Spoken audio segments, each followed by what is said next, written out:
This will not be ignored, even if I use sheer force.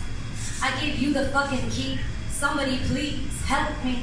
I never prepared for the onslaught, the overwhelming allure of what you can have not. And with my heart on the outside, it's beyond the realm of possible to hide. This recurring dream, eviscerating at the seams. And I don't have the breath to figure out what it all means. I get defensive being seen. You become someone I'm scared I could meet. And I already know it's not long before my face you can read. A few minutes to myself, and I begin questioning my health. A bitter memory of a better moment. If it weren't worth 1,000 words, I'd have shown it. I wish I could cast a spell to reverse this curse, unknow it, disown it. But here we are in the throes of anxiety of what could be, trying not to be the one who's blown it. There's this element within that I'm beginning to think enjoys periodical torture of the heart. A mystical masochist, an internal pacifist, a sabotory narcissist itching to play her part. Will I ever be kind enough to myself to fall in love with something easy, void of all of the destruction? Instead of being in a constant state of haunted, obsessed with an obstruction? The worst part is this particular fixation has a potential unlike my preferred poison. I could be saved of all of the chaos if I just listen to logic and not let all the noise in. In a parallel timeline and alternate reality, this is the only story that made sense. I'd have let it all unfurl, disregard that inner foolish little girl, fuck a pretense.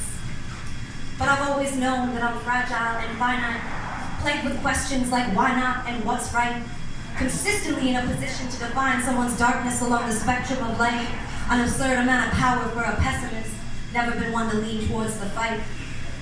You see, the price of this healing heart is sharing all of their scars.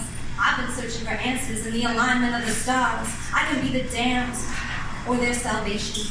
Whomever they need, a chameleon, a situation. It's cosmically laughable to be so weak, and yet be so many's anecdotal significance.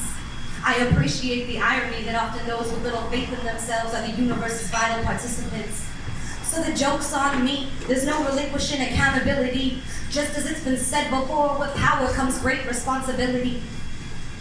I keep coming back to the conclusion I'm merely a conduit. A servant to existence of all those woke or want to be onto it. Preferably sub-nature, but capable of being dominant. The labels are arbitrary. I can make you feel prominent. If I provided you with a moment to truly see, would you take it for granted? Coddled in ignorance, I'd surely shake that foundation you planted.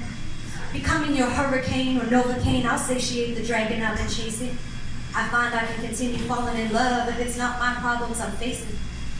And with such a gift of foresight, there had to be expectation of liberties. There's this thick line between seeing and understanding, of which I've learned to walk and live to please. A sub to the service, unpredictable and nervous, and I'll dare you to test the waters of just how much my worth is. Tell me, love, what I'm supposed to do with all of this energy between us.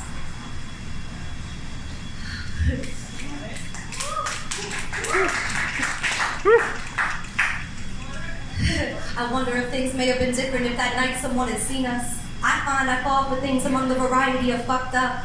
So don't be too hard on yourself that I found a small window to corrupt. You got caught up in my mystic nature, curious of the capabilities. I got excited I could manifest my desires, manipulate intangibilities. Are you suddenly full of regret and consumed by wrath? Retracing your steps, second-guessing your path?